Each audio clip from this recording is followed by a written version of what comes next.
society has been really socialized Yeah. to, Mm. the way how to deconstruct the way society has been socialized. Because he says that, even if he tells me, Mama, even if you say all these things and discuss these things, at the end of the day, we go to school and in our class, like he says in his sociology class, Yeah. they are taught the way society has been socialized, Yeah. that men just have specific Yeah. roles Yeah. and women have specific roles. And Yeah. it's hard to reconstruct some of these things. And it got me thinking Yeah. Yeah. that we were in our discussion, we are suggesting Yeah. that some of these things, some of the information should be passed through institutions. Now, here is a college student Yeah. asking me, how do we deconstruct this? Because what they're taught in college is not to Yeah. deconstruct, Yeah. but to understand that is the Yeah. way Yeah. society is. Yeah.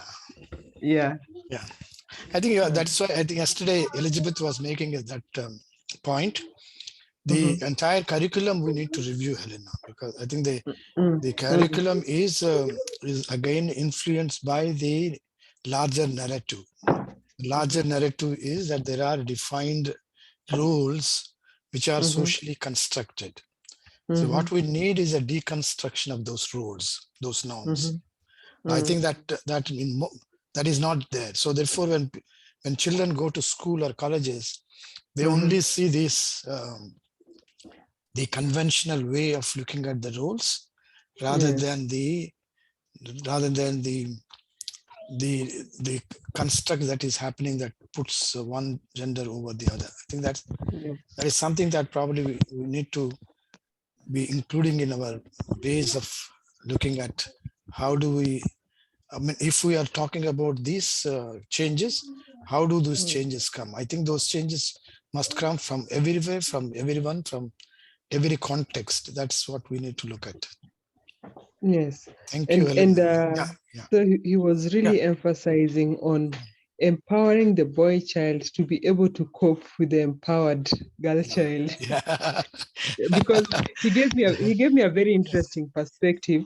Okay. He tells me he sees his fellow college mates who are in relationships, Yeah, and he sees that um uh the ladies would want the men to treat them, with a lot of care, and like provide. I need this. The men will provide, but the women will not want to do. He gave it an interesting term, much yeah, as he's a college student. But he yeah, says, yeah, if I quote, yeah, the girls want husband responsibilities from their boyfriends, yeah, but the girls do not want to give wife responsibilities to their boyfriends. yeah, So he's telling me the girls know how to fight for their space, but they're overwhelming us. yeah, yeah. Yeah. I think good perspective. I think the growing perspective that we need to probably keep in mind. Uh, Thanks, Selena, for sharing.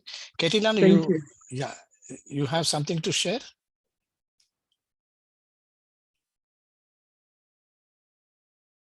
Catalina? Sorry. Yeah, your hand is up. Yes. So it's a follow-up on what Elena has been saying. Yeah.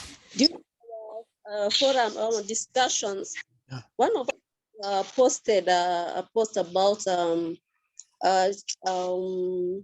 during interviews that the panel or the people who are inviting for interviews for a job add the identity of the applicants, not know who is female and who is male.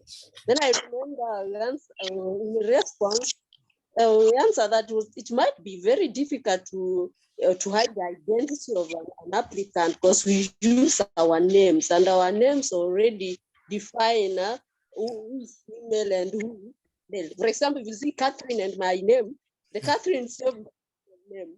So unless we go back to our naming system where we have neutral names, it might be very difficult to overcome the challenges of naming system identifying us as female.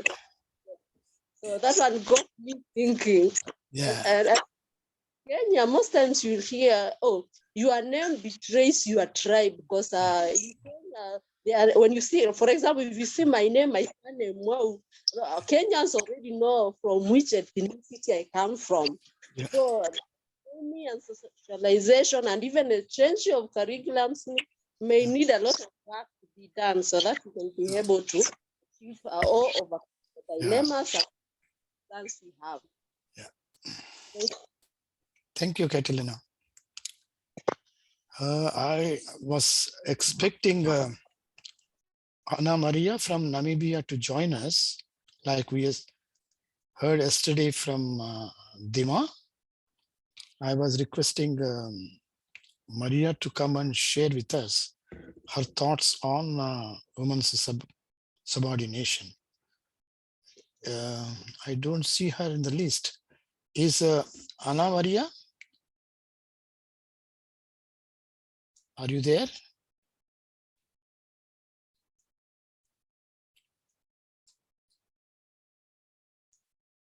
Okay, I think let's start. Let's continue. If she joins, probably then we can ask her to share her thoughts. So let's begin today's discussion.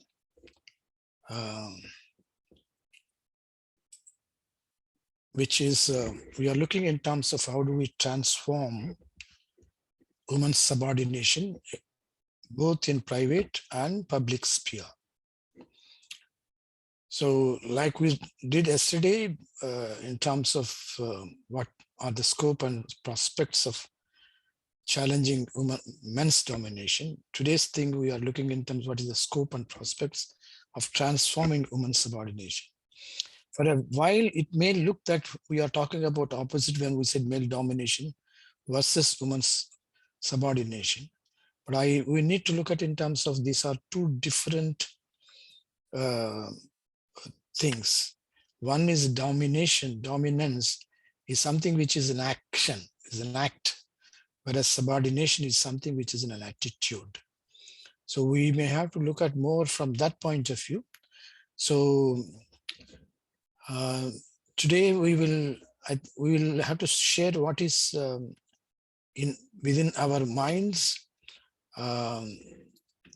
Before we go, I just give me 2 minutes. I would like you to listen to this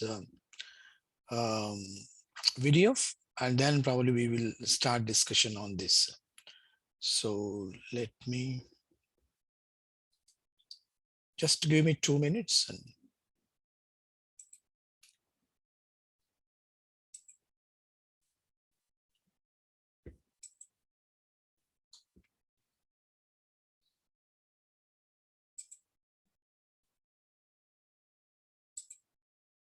if you're a resident of BC struggling with heavy debts on credit cards or other bills, then we have great news for you.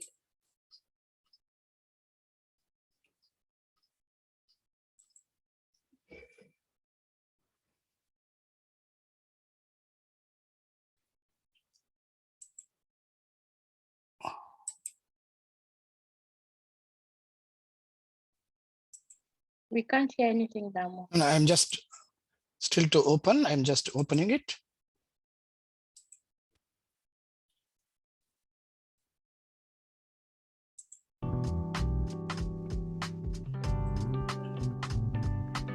Can you listen? Yes. Yes. Do you want power? It's a strange question, right? It kind of feels wrong. We tend to think of wanting power as something only comic book villains do. That's probably partly because we're tragically familiar with abuses of power. I know I've seen it up close, and maybe you have too. In fact, statistics would tell me you probably have too. 1 in 4 women experience severe physical abuse in their lifetimes from an intimate partner. 3 out of 4 employees say that the worst or most stressful part of their job is their boss. Now, even if you're fortunate enough not to have seen or experienced abusive power in a workplace setting or in a domestic setting, I know you've seen it in the news. We all see it all the time, every day. It's in pop culture, all through politics of every stripe and color. I mean, just in recent history, we've seen a president try to subvert justice using his position, intimidate those who tried to call him out, sabotage and try to steal from an opponent's campaign, and minimize and deny his blame his behavior on others. Nixon, I'm talking about Richard Nixon, just to be clear.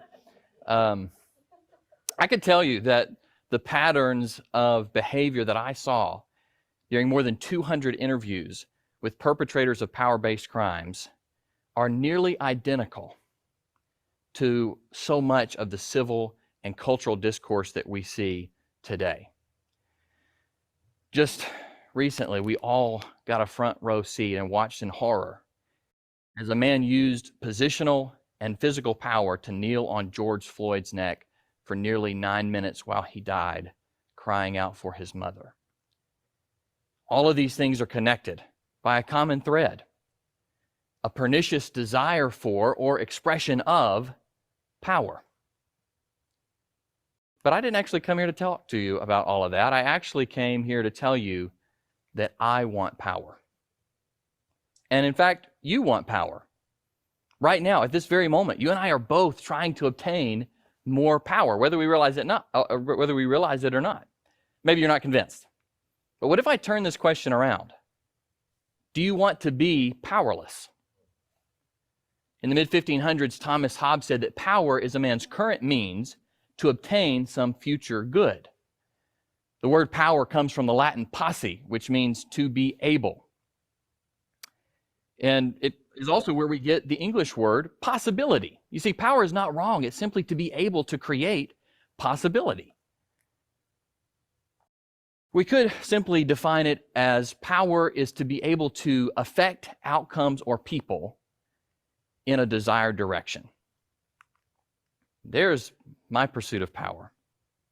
My pursuit of power is based on my partner, Captain Marvel, and I, and our desire to obtain future good for Hulk and for Black Widow. We want our children to have the power to dream and to learn and to create and to achieve and to build and to love. And in my best moments, I want that for every child in my community. But what does that really mean? What exactly is power? How do I get more? And how do I use it in such a way that every person, rich or poor, religious or irreligious, black or white, is empowered by my actions, given more potential to affect the outcomes of their lives? In order to sort through some of these questions, let's tap 3 quick hooks into the conversation that I think will help us, give us something to hang our thoughts on. Hook number 1, identify. What exactly are the types of power? Hook number 2, understand. How does power really work? And hook number 3, of course, how do we put this all into action and use power well? First of all, types of power. What are the types of power? What are the things in society that help us to influence the outcomes of our lives and our families' lives? Well, the most obvious, of course, is money. You have to have money to influence outcomes. But what about education, position, a specialized skill set or a trade, internal power, heart, those kind of things that happen on the inside, self-esteem and a work ethic and love? What about an influential network? Even spiritual belonging or religious belonging. These are all things that most of us use on a regular basis, one or more of these things, to influence or affect the outcomes of our lives. There's one that we hear a lot about, but I don't think understand as much. And so I want to take a couple of extra minutes on that, and that's cultural or social privilege. Now, privilege is a type of power, and don't let the word privilege bother you or make you feel defensive. Not all types of privilege are illegitimate. And even illegitimate privilege is not always, usually, in fact, not your individual fault if you have it. It's the result of larger social evolutions. Now, privilege, it can manifest in several different ways. I remember talking to John, and I was in a little police department interview room, and John says to me, "I didn't yell. I don't have to yell. I just shot my pistol into the floor to get her attention because she wouldn't listen." I mean, she's supposed to listen. You're a preacher. You know what the Bible says. The husband's the head, and the wife is the tail. By the way, The Bible doesn't say that. But John had male privilege. He'd been given by society a greater degree of ability to influence and control outcomes. And if you're a man like me and you live in a society where your culture has given default authority and leadership, decision-making a power to men, then you have male privilege, regardless of how you use that privilege. And you should understand, we should all recognize that if our culture has historically done that, then our traditions, our social and legal structures, our economic structures, our religious beliefs, all of these things, our gender roles, they've all evolved over time to mirror and to reinforce that privilege. White privilege is the same way. If a society builds its foundations on a presumption of the superiority of people with light-colored skin, then its legal and social institutions, its implicit biases, its societal roles, everything, all of these things are interconnected, and they evolve over time to give certain people power and to keep certain people from power. Class privilege is another important one, or we could call this socioeconomic privilege. This is typically inherited, but it's normally one of the more powerful types of privilege because it's a combination of several types of power, including occupation, income, and education. Now, this is not an exhaustive list of all the types of power. I'm sure you could add to the list. But these are just some of the things in society that move the needle, the things that help ordinary people like you and like me influence the outcomes of our lives. But how do they really work? How do these types of power really work? We've got to understand power. These types of power are not just laying around on the street for anybody to pick up and use anytime they want or to have complete access to. There are social and cultural institutions that maintain and guide the flow of access to power. You can think of these as the gatekeepers of power, and it all starts early on in childhood development through family structures. The landmark Adverse Childhood Experiences study showed that people who experience significant levels of household dysfunction, abuse, or neglect had much higher risks of negative health and well-being outcomes. When you destabilize or you interrupt childhood development in a traumatic way, you take power from that child, and the results can be catastrophic, and often the impacts are generational in nature. And it's important to recognize that childhood development, it cannot be interrupted. And sometimes this happens, this trauma can happen at a society-wide level through things like slavery or mass incarceration. Sometimes it happens at a microcosm level through individual situations like domestic violence. What about civil structures? This would include governing bodies, things like your state legislature, your HOA even, anything that makes policy in your community or affects policy in your community, but it also includes things like schools and libraries and public services. These impact people's access to power. What about judicial structures? This includes the justice system and law enforcement in your community, and how the law is enforced and how breaking the law is punished has a profound impact on who has power in society. That's why we have to have a meticulous examination and an ongoing appraisal or feedback loop for justice structures or judicial structures in our communities, because historically, judicial structures tend to tip in favor of those in society with means, who already have power, and to see the harshest impacts in the communities that are already most disadvantaged. Of course, we can't leave out economic structures, right? Financial institutions and employers control access to capital, which is a major form of power and a gateway to many other types of power. Now, all of these structures exaggerate the principle of compounding, that power compounds. In other words, just like wealth begets wealth, power begets power. Individuals or communities who have power typically have more access to, or even outright control, the means of producing and consolidating exponentially more power.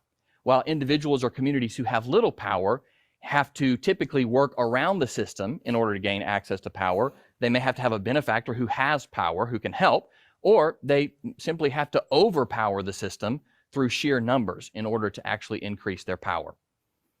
Now, that interaction that we're talking about there is core to our understanding of power, because by definition, power involves an interplay or an interaction between one or more parties, or excuse me, two or more parties, that is either antagonistic or mutualistic.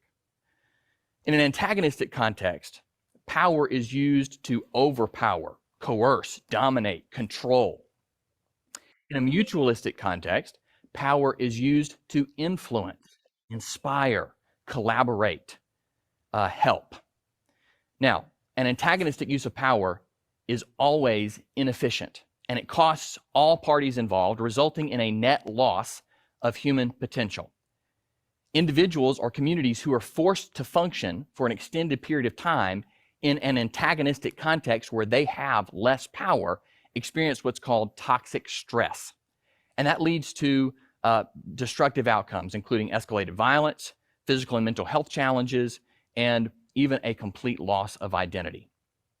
Individuals and communities who are on the more powerful side of this antagonistic context also experience loss, though. They may get more gross power in the short term, but over the course of the long term, they pay an awful price, including they lose the potential of sustainability and collaboration.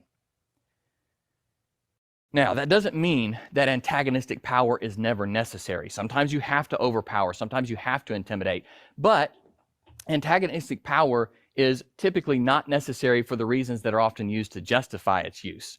Usually the justifications, and believe me, I've heard more than my fair share of justifications for abuse of power, and they usually involve an exaggerated claim for the need of self-preservation or self-defense, or a scarcity of resources.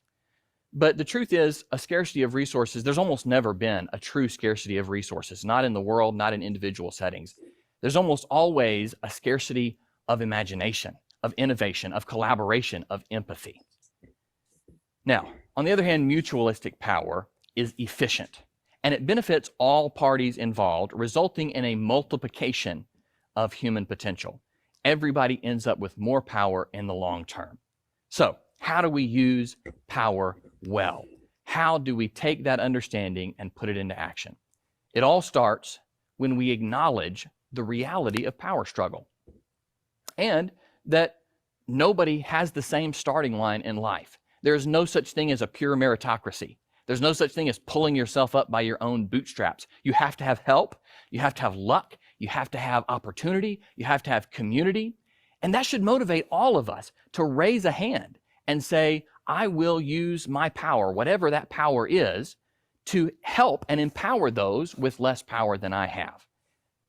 Along the way, we may have to learn or relearn the difference between antagonistic and mutualistic context. I spend a lot of time talking to companies and to individuals about what mutualistic behavior really looks like, what mutualistic use of power looks like, what mutualistic leadership looks like. We understand that as we're doing that kind of individual work to become empowering people, in order to see widespread empowerment and widespread distribution of power, it takes collective action. And so that means we have to support reforms or institutions that help balance power in society. I want you to ask with me, what if? What if instead of 1 out of 4 women experiencing severe physical abuse, what if it was 4 out of 4 men holding each other and themselves accountable to respectfully partner with the women in their lives? What if instead of 3 out of 4 employees saying that their bosses was the worst part of their jobs, what if it was 4 out of 4 bosses raising a hand and saying, I commit to becoming an empowering leader and being there in a mutualistic way for my team? What if instead of 20% of the US population having 77% of the wealth, what if we lived in a world where we proactively funneled excess back into the lives and businesses and communities of those who struggle to gain access to capital? What if all of us woke up every day with gratitude and humility and confidence and determination to know what our power is and to use it well? Thank you.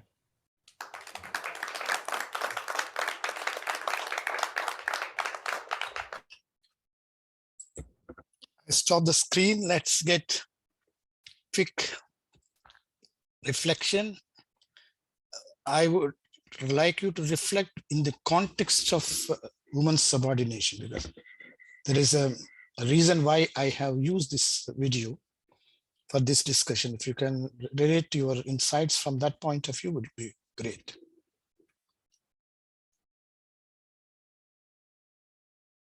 Any questions? Any comments? Yes, Vera. I think in terms of human subordination is that every human being recognizes power. It's only that their level of subordination then depends on the level of power that either they experience within or without. So human beings respond to the power within and without in equal measure. So if the power without or power over them or outside their scope is oppressing them, then they become, the way they're going to react is going to be different, or the way they're going to lead is going to be different. They're going to be constantly fighting for the space, you know? And in fighting for the space, when someone is put in a corner, take for example, like a cat, if you corner a cat in a corner, it's going to scratch you. So yeah, that's what I took out. Thank you, Vera. Anyone, any other?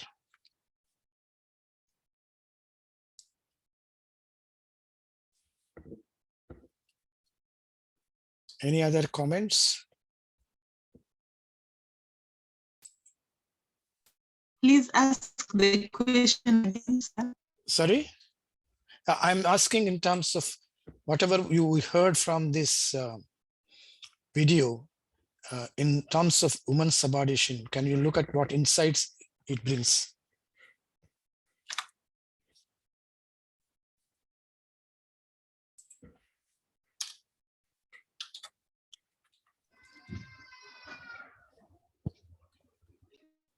Ruth?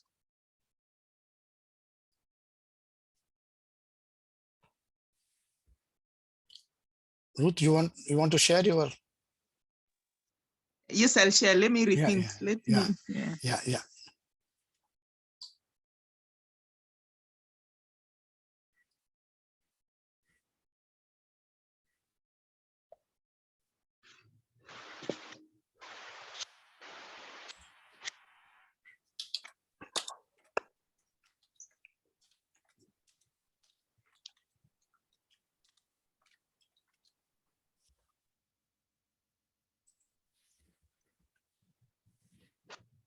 Yes, Catalina, go ahead while Ruth is preparing.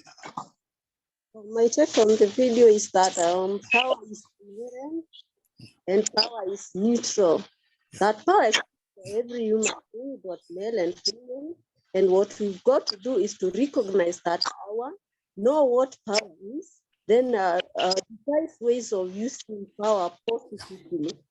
And development in the outcomes of life. Yeah. Thank you, Catalina. Vera, you have rejoinder to make? Yes, just from what Catalina has said is, I think the video also talks about intentional recognizing of the power that somebody yields and privilege. And not all privileges are actually powerful, but some privileges give you power over others. So you should actually be aware of what privilege, and even before you do something, you intentionally know what that privilege means to another person and what it means to you. Yeah. Thank you, Vera. Ruth, did you get your point? Okay, let's move to the discussion. I still see that Maria has still not joined.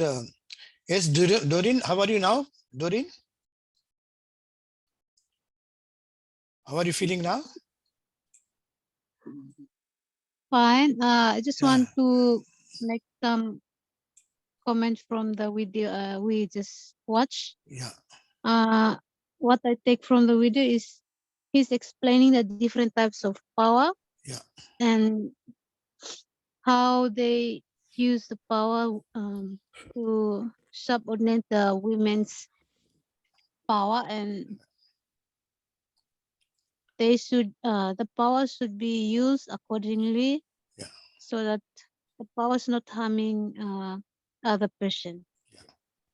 at the right Yeah. time or used properly. Thank you, Thank you. Doreen. Thank you, Doreen. Cynthia?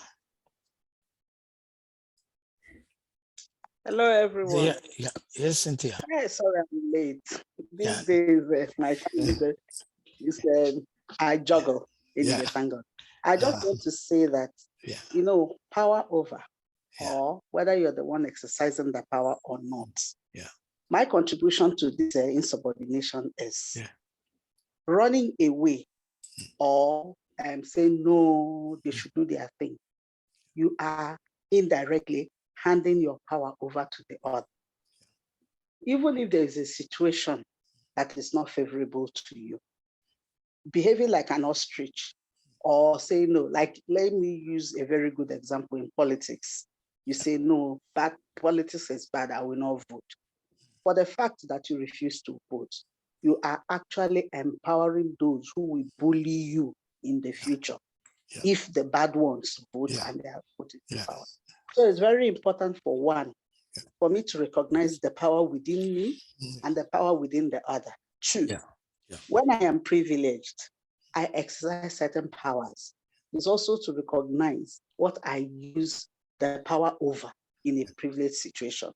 The last but not the least is what I've just said. It is important that when you have the opportunity, please do not hand over your own power to the other. Yeah.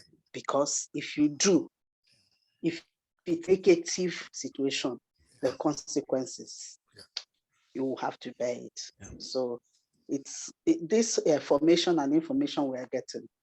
I will just use this opportunity to say thank you very much. Thank you, Cynthia. I think that's where I think if not using power is also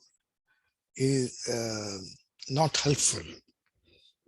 That's where I think if not using your adult franchise, so you are actually enabling other person who is not worthy to be in power. Thank you, Cynthia, for making that. Ruth, and then we'll have to move on.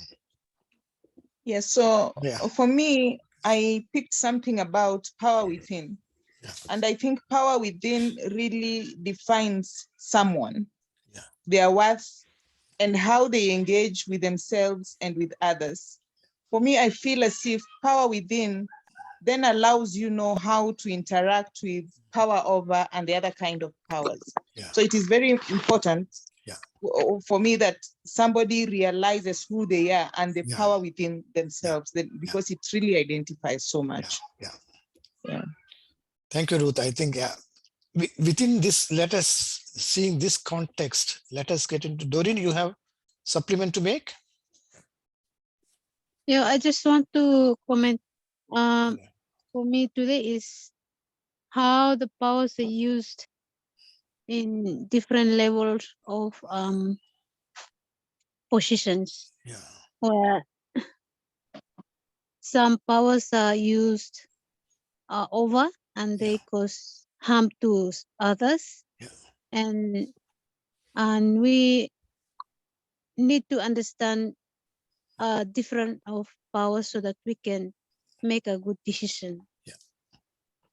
Thank you. Thank you, Doreen. Let's now let me share the screen to see today's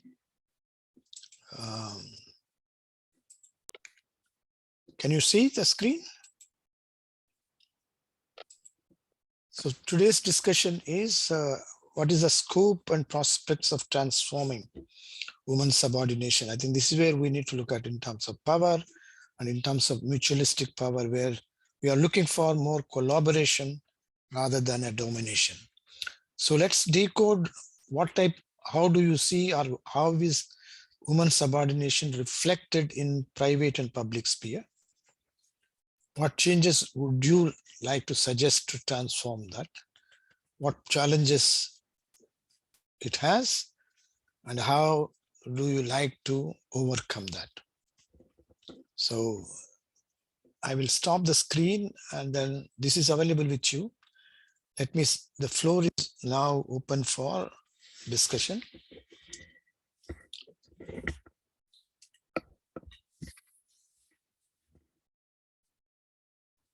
What do you see? Where do you see human subordination in private and public sphere? Very predominantly. We know that it cuts across all spheres, but if you can identify some of the key spheres where you could see human subordination in private sphere and the public sphere.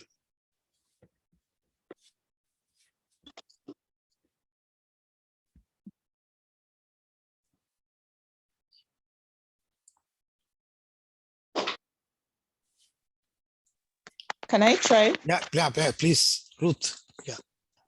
Yeah, I think in most African systems of government, the leaders have, I know of course they're leaders and they have that power, but you see there is how you can lead while actively involving whoever you're leading, so that they actively participate in maybe the policies you want to put,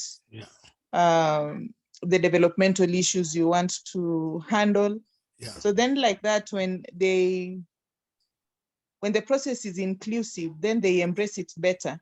And like that, most of the things then can be sustainable. So it will not look like you are imposing ideas or imposing projects on people and things like that. Yeah, thank you. Yeah, thank you, Ruth. Yeah, thank you for that intervention. Yeah. One of the areas, I think, from what you are saying, leadership is one area where you could find the traces of subordination. Cynthia and then Vera.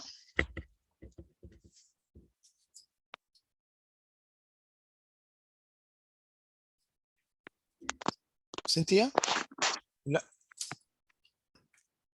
Hello, can you hear me? Yeah, we can, please. Thank you. My first take on this is this. Interestingly, they say he who pays the piper dictates the tune. Our culture has, in many cultures, have made the woman in the public sphere a little bit second-class citizen, let me use that. But in the home front, the woman exercises a lot of power. And women who have been very, very sensitive, intuitive, and ingenuity have been able to even control their husbands without them knowing that they are the ones in control. So I think it might be something, a skill, maybe it's the that we have in at, especially in the public sphere. People tend to become defensive when you are aggressive. Like they say in Goes, you stoop to conquer. But when you are very subtle and diplomatic about certain things, you can actually exercise a lot of power without the other feeling threatened. I think for me, that's one area when we talk about changes. It's not about like giving up what you need to do, but being at the process as well as the aim. Like I always tell people, the journey is as important as the destination. So in this subordination, I would want women move from what has happened to us, but learning from what has happened, the negative part of what has happened, we can actually build on it with the skill that is inherent in a woman, because women are intelligent, very, very intelligent. If you're lucky to have a balanced female boss, you will understand what I mean. Can collaborate with you when there is a need to be firm. And sometimes it's more difficult to bribe a woman than a man. So these are some of the things I think going forward, what I tell women groups I work with and everything.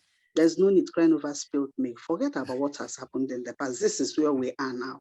And the world is somehow aware and conscious of what has And there are more and more people, men and women included, who are willing, but the ball is in our court to know how we play this, empowerment and all this, so that it will not be like master and slave situation like in the past. Yeah. So that's my contribution. Thank you, Cynthia. I think that's very well said. I think we need to look at how do each one of us assert our own space to do it. I think one thing what I certainly is like what you said in terms women are intelligent. Yeah. I think we need to look at into what values that woman would add to the leadership, to the decisions is very important to recognize. Thank you, Cynthia. Vera and Catalina. I'm going to talk about the way the culture has also entrenched the female subordination, in that you'll find that women are not allowed to inherit properties. So there's literally, culturally, there is no structure put in place for inheritance, women to inherit. The fact that males still have control over women's bodies and sexuality, where a woman does not have control over her own fertility and even reproductive rights, like for a woman to even go for family contraceptive, the woman has to ask for permission from the partner, the male partner. And even just the burden of household work, like a lot of women, a man will tell you, sit in the house, become a housewife, be a housewife, that is enough work for you, and they're not paying for this work, or that is productive labor, from morning till evening. If you are to hire someone to do that, you'd pay someone, but since you're the wife, or they paid dowry, they'll say it's your work to do that, Children come along, still the burden is still on the woman. So it kind of makes the woman feel, like by the time the woman is actually well matured enough, the woman has wasted her prime years and is not able to actually give back to the economy the way she's supposed to give back. Because then she's either battling with menopause, depression, whatever issues that, multiple childbearing, and the way our culture wants you to give birth to very many children, so that you're seen as a woman enough. Even just today, we were talking to, I was having a talk with my mother, and we were saying, how comes that even when a woman gets married and the woman is not able to conceive, probably even the problem is not on the woman's side, it's probably on the man's side, but the society is going to view it as the woman's side. So they keep on telling you, you're not woman enough, you've not given birth. Like they even timing you. I mean, you've been married, it's now 6 months. We are still waiting to see your stomach growing big. So for me, it's still the whole essence of subordination still lies under patriarchy. Kind of, yes. Yeah. Thank you, Vera. I think, you have touched upon many aspects. I think very importantly, I would see is in terms of the things that you looked in terms of leadership, looked in terms of within the household, how are the same phenomenon seen in different ways.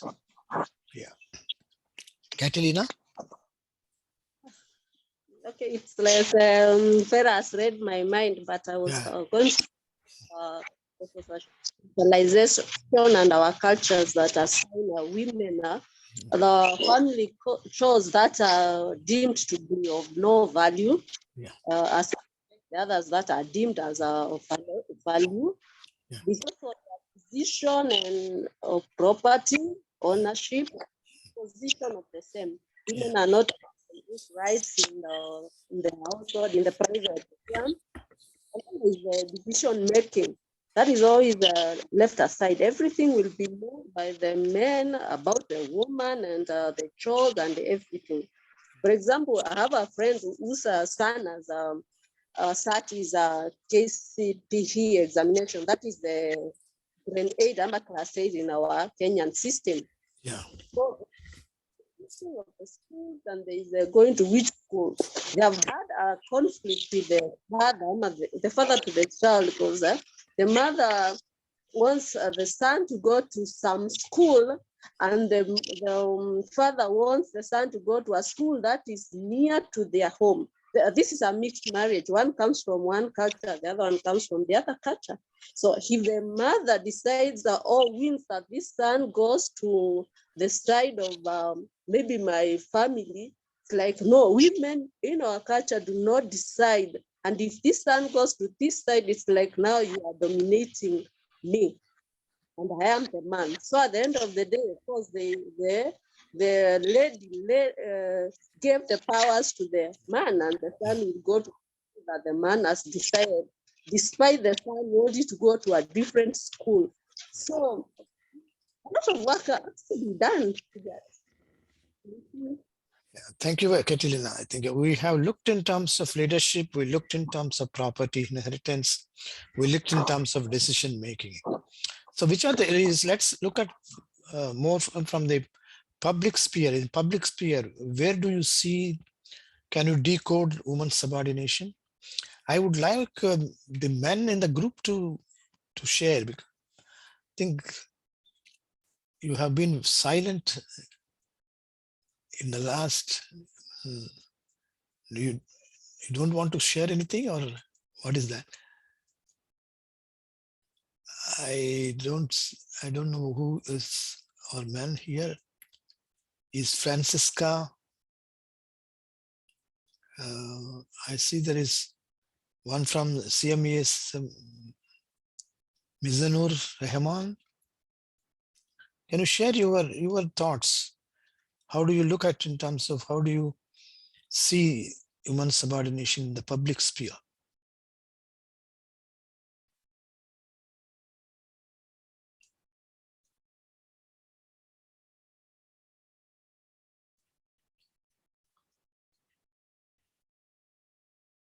Are there no men here in the group?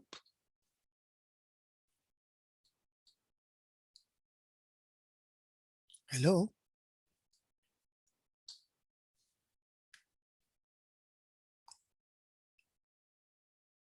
Rahmanji, what is your from Bangladesh?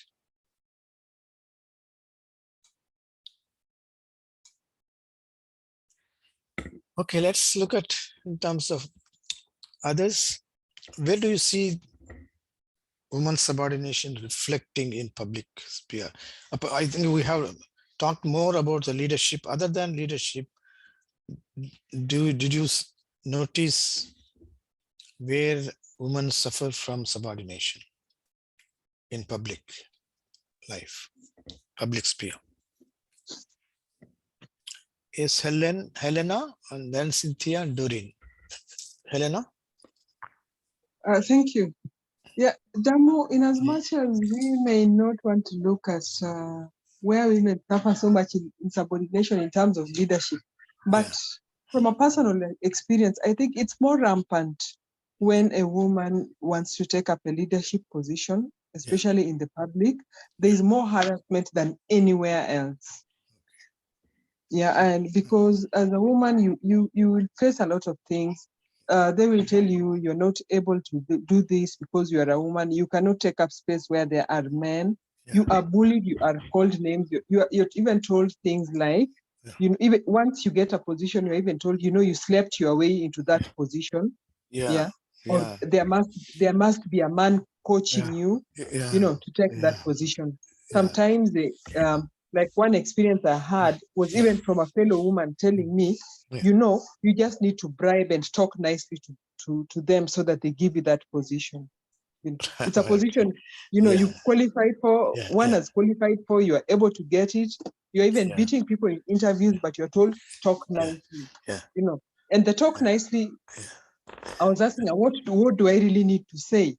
And she told me, you know, these things, just to go with this man to a hotel room and do what he asks you to do and give him some money. So I was asking myself, at what point do they want to begin valuing women? Why would a woman just use her body as a way of achieving what she can achieve, even without being harassed? You know, so most of it in public is just when a woman needs to take a leadership position. And then maybe this could be minor, but another experience I once had was I went to the market and there was this man Yeah. pulling a hand cart. So he asked us to move from the way, and in that hustle to find where to step on because the marketplace is full. He pushed me, and I slapped him. Yeah. I had an instant reaction. And Good. That was good. That was good. Very good. Very good, Helena. He stood and asked me, how can you slap me? What kind of a woman are you? You must be a devil. He called me name. So I asked him, this market is full of men and women. Why do you choose to push women and not men? Yeah. And I stood my ground. Yeah. So, you find such harassment in very few places, but when it comes to leadership, it is rampant. Because nobody wants to see a leader, a woman taking up a position where there are men. Yeah. Thanks, Helena. I think that was very well said. I think, leadership certainly is a rampant area, and where I think what you looked in terms of how is that used, how are the women used to give them that leadership position. The other area which you said is in terms of the potential area is in terms of violence, abuse in public realm. I think that's where I think you said about this, and I appreciate your confidence to deal with that situation. I think men need such responses to put themselves in perspective. Thank you, Helena.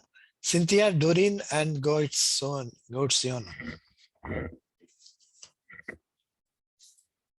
Cynthia, please go ahead. Okay, thank you, my sister. That was good. Anyway, you know what I would have answered him? If he says you're a devil, it takes a devil to know a devil. Male or female.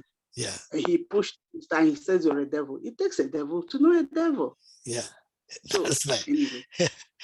That's The last speaker also that there are a lot of challenges, harassments in the public sphere. Yeah. Having said that, also sometimes the harassments, like she rightly pointed out, also comes from the women. We don't value who we are. We have agreed that we are second-class citizens. So when a woman rises above, even beating the men hands down, other women view her with suspicion. Having said that, also there are also instances where women themselves get these positions not because they are qualified. And that also makes it more difficult for those who are qualified, who are not willing to do anything that is not proper to get those positions. Like I always say, how can we reduce this? Number one, stand your ground. Once you know that you are qualified for it and you're given that opportunity.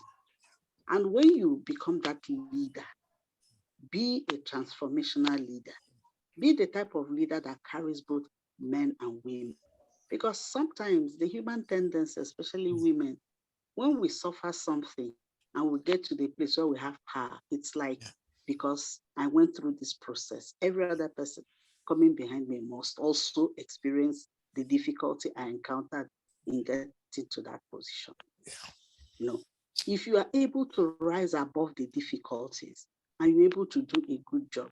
It took one man in the House of Commons, how many hundreds of years ago, to talk that slavery was not proper. They laughed him out of the House of, is it the House of Commons and House of Lords? But he had sown that seed in the hearts of other people.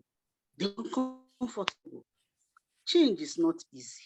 It will make the other person uncomfortable and uneasy and defensive. But every human person is born with a conscience. Somehow, there will be shifts here and there.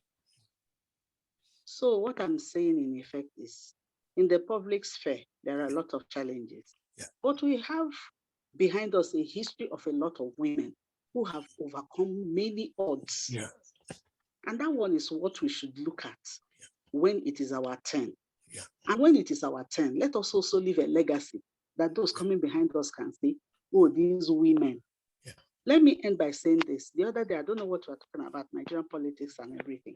And I said the first organized protest in the history of Nigeria was by women when Nigeria had not even gained independence in 1929, protesting against an unfair agricultural tax that the men were not getting. And they succeeded. Yeah. This was before whatever technology, and Yeah. able to do it. We can still do it. Yeah. But like not like a protest or, Yeah. It's not a competition. Yeah. It is not a competition, but we can do it. So while we look at what has happened and what is currently on ground, we have a lot of beautiful history of women who have overcome a lot of odds to be where they are. We can focus on them and overcome these differences. Yeah. And when we meet women who, because of where they are coming from, I don't judge them when they try to pull other people down, because we are products of our environment. Yeah. You don't know the scars that are not seen. That woman who is pulling another woman down, she's a victim.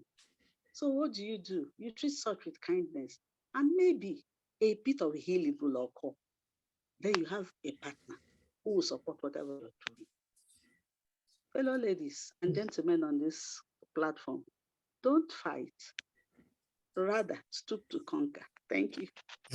Thank you, Cynthia. I think we have examples. History gives us certainly champions. I think those things must inspire us. I think that's the message.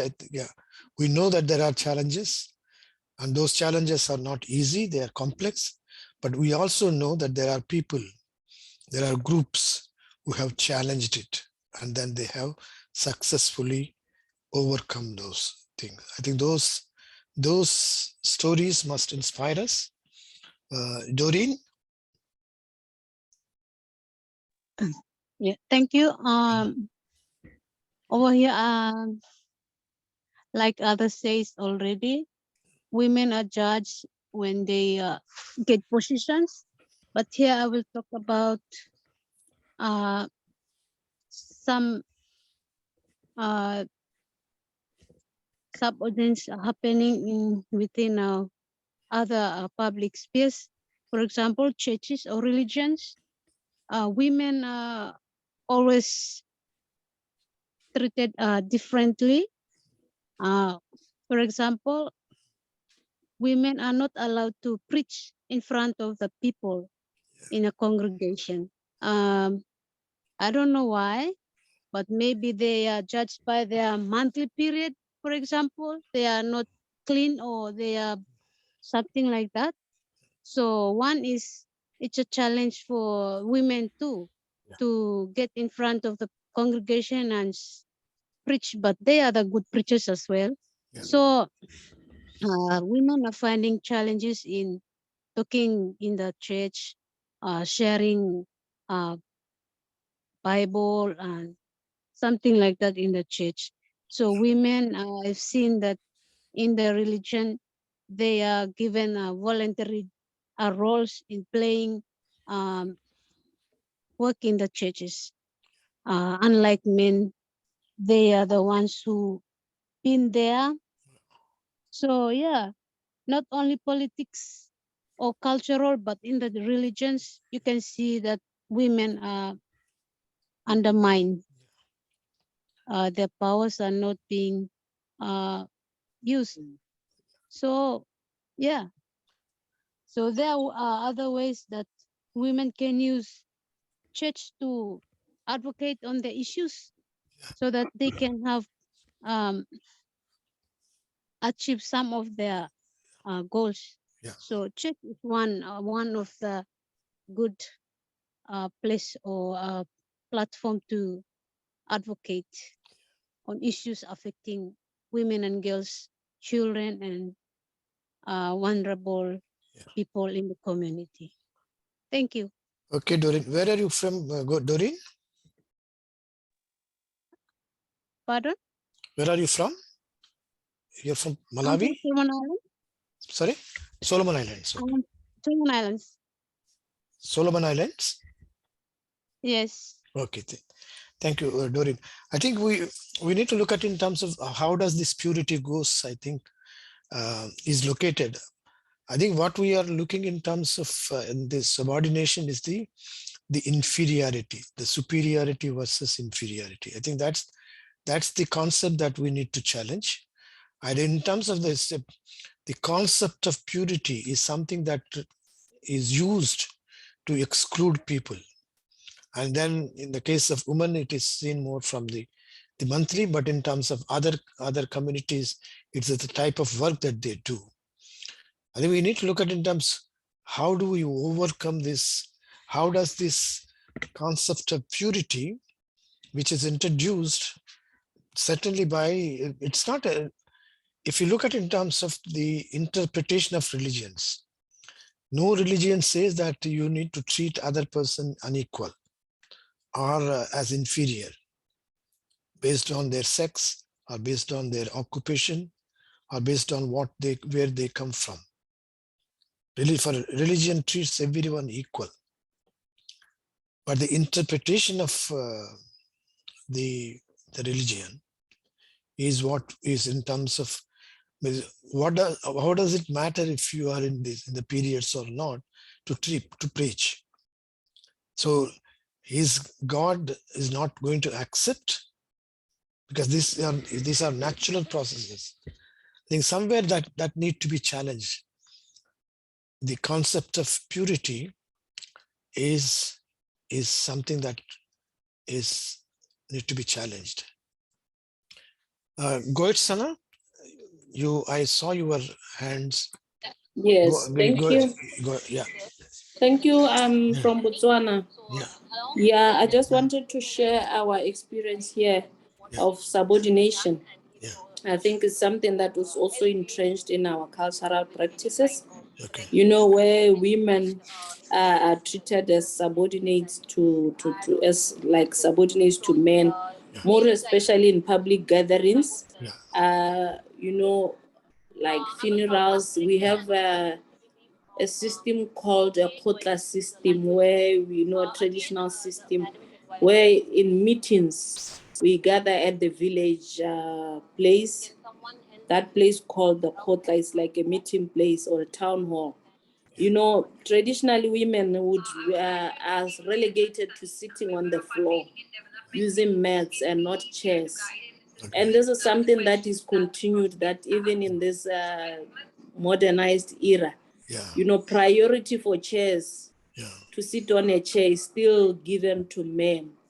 To the extent that in some quarters, it is expected that if the chairs are short, the women must make room for men to sit on the chairs, and we, the women, sit on the floor. Nonetheless, even though we still see those pockets of such subordination, we've seen progress in some legislative changes which were, you know, which exhibited that subordination on the women. Like where a woman, like a Motswana woman, indigenous Motswana woman, has a child with a foreigner, that child would then be denied the opportunity to be a Motswana citizen. But these are some of the legislative changes, reforms that we've seen.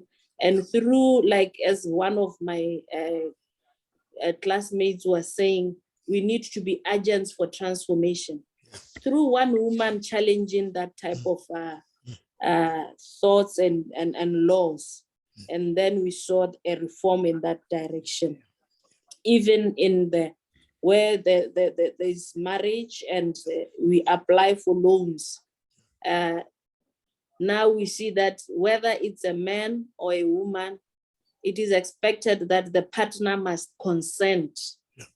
Not like in the past where it was only expected of the woman and the man would just go ahead and apply for a loan in a marriage without the consent of the woman.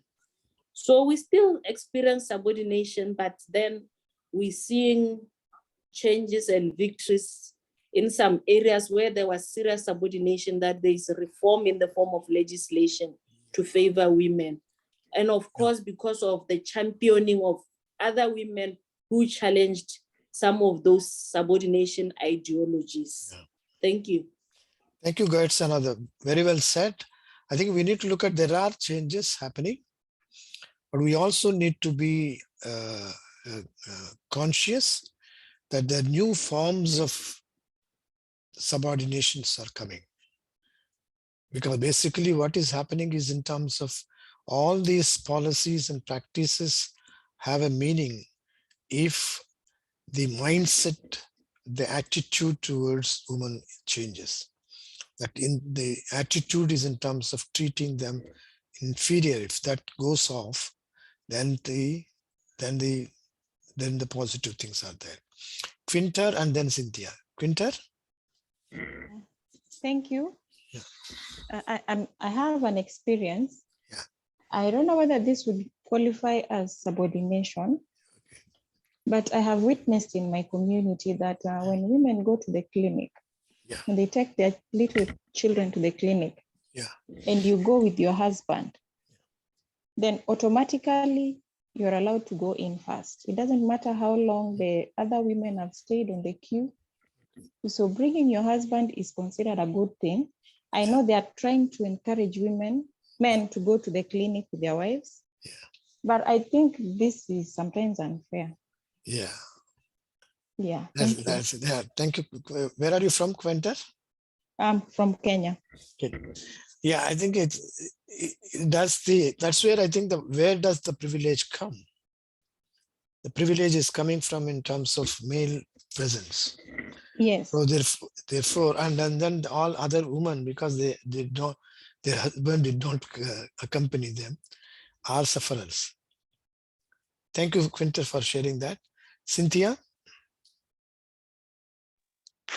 Quinta, let me just respond quickly to her. Yeah, yeah. If you have ever been involved in what you call non-violent pain, basically what are doing is gross professional misconduct. Gross as in gross. So organize the women.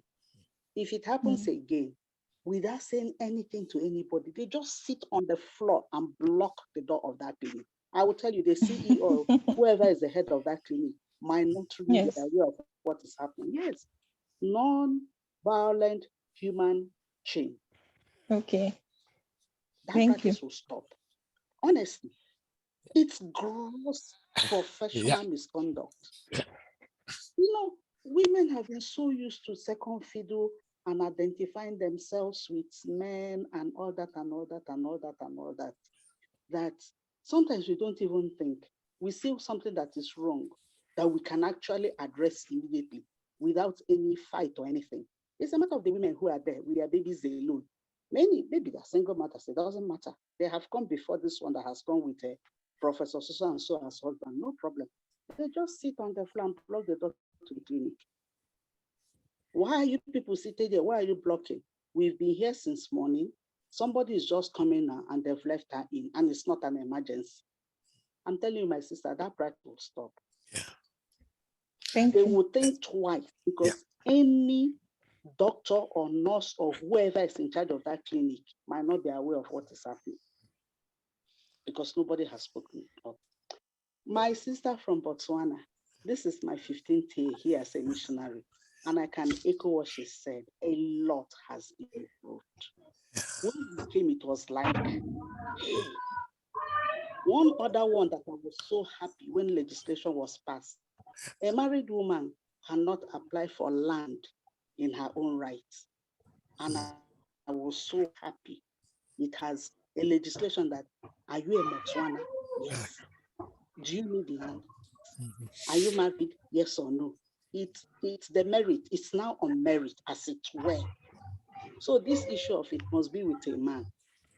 When I also came here, I didn't understand the in community or out of community of property, but studying it and reading and asking questions. Yes, marriage is sacred, but somehow that's either out of community of property or in protects the woman. Because when you have a custom where if a man dies, everything that belongs supposedly is about the collect from the woman. If when you came into a marriage, you had your this, you had your that, when you move with what you have. So somehow it also protects the woman. It's a practice that initially I didn't understand. But for me, it also empowers a woman, which also makes the women very, very, how do I put it? Very, very enterprising. Honestly, very, very enterprising. I say it and I tell them, I said, I doff my hat for the women of Botswana. This is my 15th year as a missionary. They have overcome a lot of odds. Yes, sometimes they will sit on the floor. For me, I always tell them when I go for like Mirapelu, we go for wedding, they invite us. I sit with them. It's okay. What is a chair? After 10 seconds, 1 hour, you go home. But when it matters, they'll be their own way to address certain situations that their government has recognized and put into legislation. And that is my encouragement to all women, wherever you are. Lend your voice, like we as missionaries have also lent our voice. Wherever you are, don't allow the status quo to continue. But like I always say, don't be violent. Don't make it a war. Package it in such a way that you do your own simply. People who are on the fence, because when things have to change, there are a lot of people who are observing, take part. But the moment it's not violent and it is going well, you'll find out that a lot of people share the same sentiments with you. But it's just that they don't have that capacity to be a forerunner, capacity to initiate. But when you initiate it in a good way, men, women will join and things will change. Thank you. Thank you, Cynthia. I think that can take us to the next thing in terms of what changes we would like to bring for the transformation. I think one is powerfully said. I think we need not accept the status quo. We can use non-violent means of protest. Very well said. Helena, if you can throw more light in terms of what type of changes you would perceive to transform this woman's subordination. Thank you. Well, my response would I wanted to respond to Cynthia and that was Quinta about the issue of this clinic, the clinic issue. And I think it also comes in line with the question you have just asked. Previously, we have discussed that when we handle some of these issues, we need to involve the men. So like in this clinic issue, I think I never looked at it as a way of insubordinating women, but it was a form in which that most hospitals or clinics, basically postnatal or antenatal clinics, were using to involve men in the care of their women. So it came up as something like an offer to encourage the men to come to the clinic. But probably I think the way in which that communication was done was probably the information was not passed on the right way. So it may have brought that negative feeling that why are they discriminating? Because some men will not just go to the clinic. They say it's a woman's duty. And so when it comes to this intervention of bringing about change, how do we involve the men without making women feel insubordinated? Helena, thanks for sharing that. I think this reminds me of what we discussed the day before in terms of whatever our actions, do they reinforce gender inequality? This is one clear example. Is in terms in the desire to enable men to take responsibility. In this particular case, we are actually reinforcing the male privileges over other women who did not bring their husbands. I think that's where I think we need to guard ourselves. Does our actions reinforce the inequality, reinforce the privileges that the men have? I think that is something that probably it should remind us when we are Thank you, Helena, because when you was talking about this, it came to my mind. I thought I will share this. Yes, Thank you, Helena. And then Jackie, I would like Jackie to more focus in terms of what changes you would like to bring in to transform the women's subordination. Thank you, Damuji. Yeah. Thank you very much in this session. Establishing mechanism for women equal participation and equitable respectation at all level of the political process and public life in each community and society, and enable women to articulate their concern and needs, promoting the fulfillment of the women potential through education, skills development, and employment, giving paramount important to the elimination of poverty, illiteracy, and ill health among women, eliminating all practice and that discriminate against women, asserting women to establish and realize their rights, including those that real productive and sexual health. Thank you, Damuji. Thank you, Jackie. Catalina? We like to think about our daily work association with members of the community or a family. Most of my times I interact with people as I conduct social inquiries. When I meet men and maybe you ask them about how many members of your family, how many are you in your family? Most of them will only list the men. And they forget that if this is a lady asking them about how many members of the family they have, then I ask them, does it mean that in your family you are only men? Oh, about, oh, these are ladies and maybe they are married and they are here. So I ask them, put yourself in your shoes and imagine that this person talking to you is not a person to you. So you get into positive focus. So at the end of the day, I sense them that women are also people and they are important in the family and in the society. So what I mean to be able to get rid of or even to reduce the subordination of women, we should use our power positively to influence these other members of the society, be able to change their attitude towards the female members of the family and society. Yeah, thank you, Catalina. What else? What else you must transform in the women's subordination?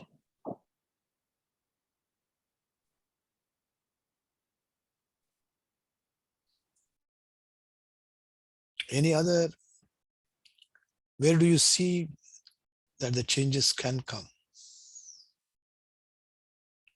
Or which are the areas where what type of changes we need to bring in to transform this inferior position or women's subordination?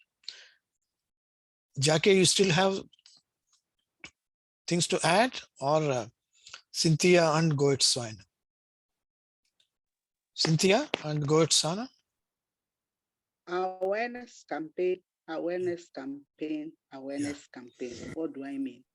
Wherever you are, talk to people, educate people. Sometimes people act out of ignorance because we are a product of our environment. Is what we are taught that we grew up with. But when we are giving the other side the picture, you're running a workshop, try it in, especially if you have a mixed crowd. Maybe some leading questions. How many of you are married here? This, in very gentle, subtle ways. That was part of what we used when we were running the campaign to assist the government of Botswana to criminalize human trafficking. Everywhere, in the schools, in the churches, in the bus, wherever we are, we said something. Sometimes it's minutes, a group is doing something, 10 minutes here, 5 minutes here. Awareness campaign, helping people to realize that it's our humanity that actually makes us who we are.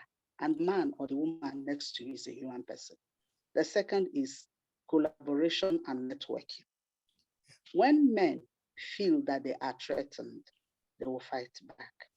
But when they realize that the woman you are fighting is your sister, is your mother, is your wife, is your daughter, and especially if you come from the daughter angle, they are very protective of their daughters. Yeah. And this thing you're doing is going to affect your daughter. They will collaborate, honestly.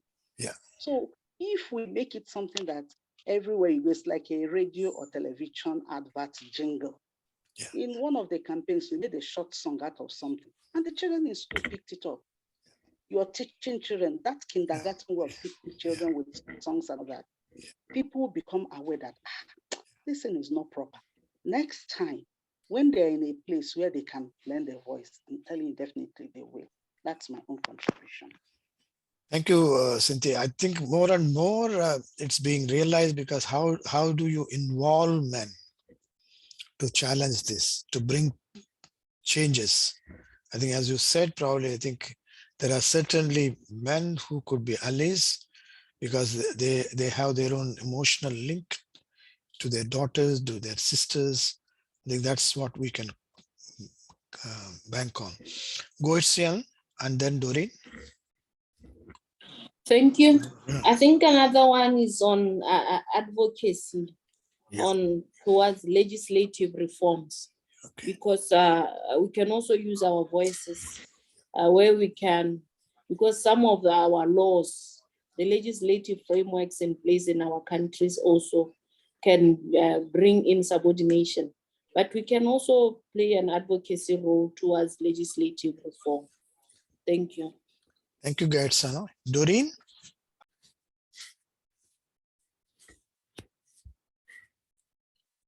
Doreen, go ahead. Yeah, for me is like Cynthia have said, advocacy, campaign and lobbying is very important in the community to make the community at large to aware about all the information that they need to know, so that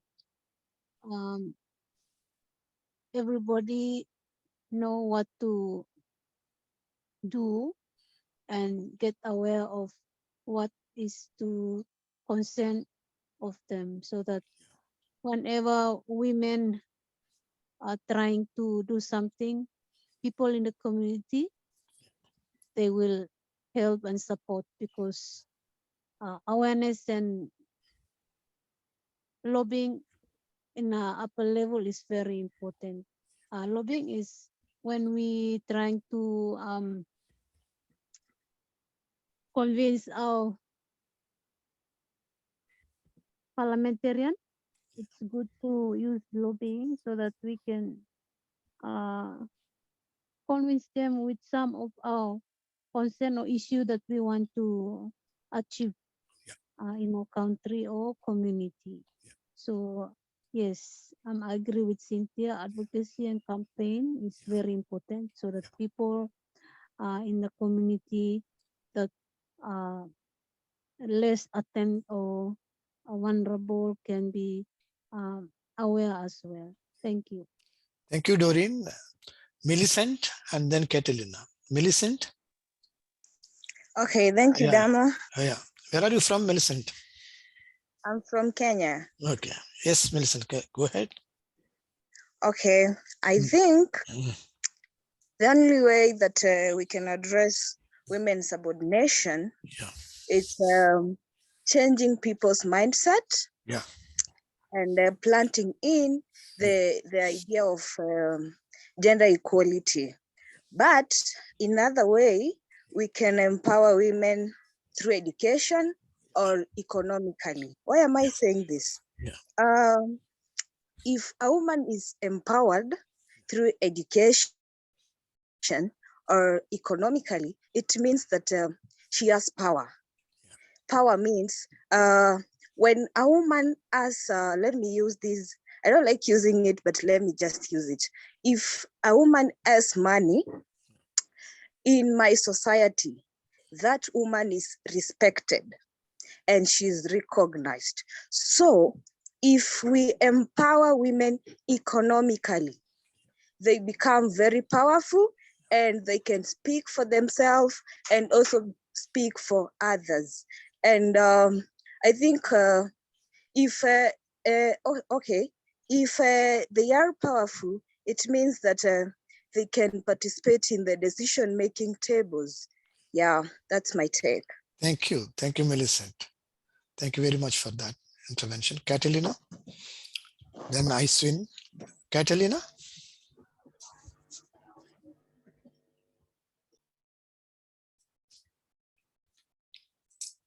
Catalina? Okay, Aiswin? Hello. Yes, Catalina, go ahead. I'm saying, Yeah. can you hear me? Yeah, we can hear you. Go Just ahead. as history has been used to perpetuate inequality, subordination of women, and all the negative things about women. You can use the same history to perpetuate the positive stories about women. You can give examples of the women in leadership in each country. You talk to the groups and members of the community. They can relate the same stories and try to do away with subordination of women. But we also heard about power begetting power. Success. So listening of the success stories would be a good beginning to talk about eradication of subordination of women. Thank you, Catalina. This is where I think we need to look at in terms, how does media play a role? How do they look at in terms of that, going away from projecting the inferior image of women to positive stories of women? That's very well said, Catalina. Aiswin, Helena, and then Sharon. Hello. Yes, Aiswin. Just to add on to what everybody has been saying, I wanted to just mention that when we're talking about women empowerment and we're talking about progression and changing the structural paradigms of the society so that women can have greater opportunities and can succeed in their professional and personal lives. But then there's one more thing that I want to also talk about is how women empowerment is not just enough. It is also important to uplift and help change the structures, which includes the family. So when I say family, I also mean the man within that structure, because often at times I've seen that, and this is just an example I'm using in a very specific context, that when a woman gets a promotion or she is being offered a higher position, and her husband or her partner is not being offered that similar position or a similar pay scale, there's often this insecurity within the household that the woman then becomes somebody who's wearing the pants in the relationship because they are earning more than their male counterpart. So it becomes like the power dynamics becomes very unequal.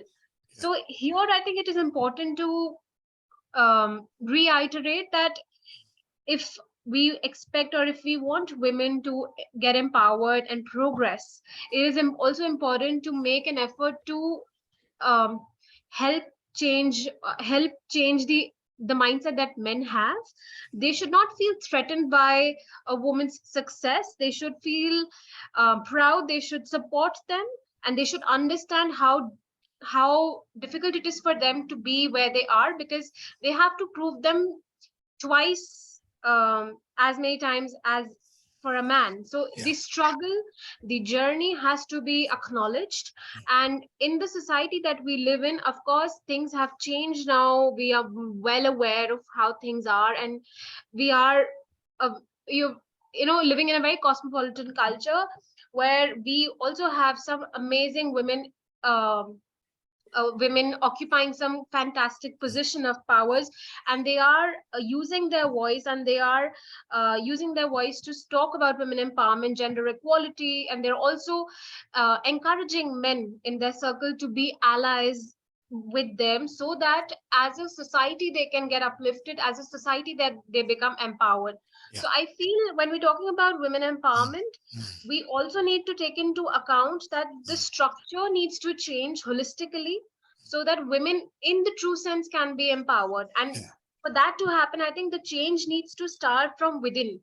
We can talk about gender equality, we can talk about empowerment on global platforms, but if this is something, it's an internal ideology. If a person does not want to change from within and is okay with the current status of women in the society, and they are okay with how things are because they are in a position of power, but so the call to change needs to come from within. And I think as a society, we need to have conversations, have discussions and dialogues, so that we can carry out that change and have a better society today and tomorrow.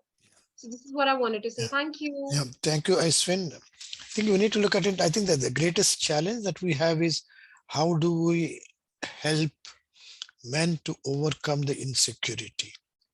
I think that's a constant one, and we need to look at in terms of different structures, different practices that would go a long way. Helena? Thank you. Just a little response in what Catalina said about the use of media, because now media is a very powerful tool.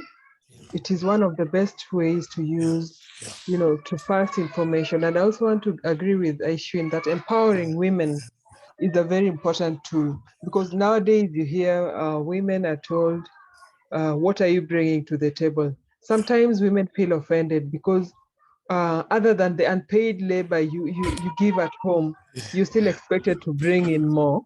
So to me, I would think that we should empower women to be proactive. If you ask me, what are you bringing to the table? It should jog my mind to work hard and how do I put it?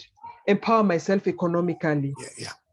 Yes, in terms of acquisition of property and things to support myself and my children should things not go well. And finally, I would also like to give my submission in reference to the video we listened to earlier about power. We are told that power gives us, there are different types of power, and one of them is a social privilege. We can use our social privilege to influence, especially the youth, the young people, so that as they grow up, they learn that they learn that there should be equality between men and women. There should be equitable distribution of resources, irrespective of the fact that someone is a man or a woman, so that the future generation should not experience some of the things that this generation are experiencing. Because right now you hear a lot of youth, complaining. We're just going around the same thing. Like this issue of girls are more empowered. If we bring the socialization right now into the among the youth, teach them that they need to fight for their spaces equally. Then as they grow up, we may have a better generation in future. Thank you, Helena. Thank you, Aiswini, and then Helena. I think you touched upon, how, I think certainly in terms of, we are coming back in terms of that, the change must come from us, and we can make a difference in terms of influencing the others, the youth, the other people, so that the future generation can live in gender equality. I think we need to, Sharon will be the last to share, and then probably we may have to end. Sharon? Thank you so much. What I wanted to say has been mentioned by the previous speakers, but I'll mostly emphasize on the socialization from the household mostly. You find most of these behaviors that are presented, the subordination and domination, most people do do it because they grew up seeing them. They also grew up doing them. Why don't we change a narrative of grooming our children to understand and know that a girl can do this, a boy can do this? Why do you have to let, for instance, in Uganda here, in families, you find that boys are meant to sit on a chair while eating, and then a girl child is meant to sit down. That is really a form of subordination. You're telling a girl, you know what, you're not so much important, but your brother is much more important. So I think what we should do, it should start from us, even as the parents. Thank you, Sharon. What we do,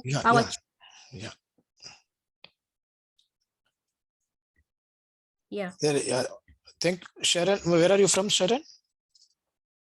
I am from Uganda. Thank you, Sharon. I think with that, I think we have a very comprehensive look in terms of, yes, we need to see how we can bring that change, and I think it is possible. The change is possible, and then the socialization can be done. We can deconstruct.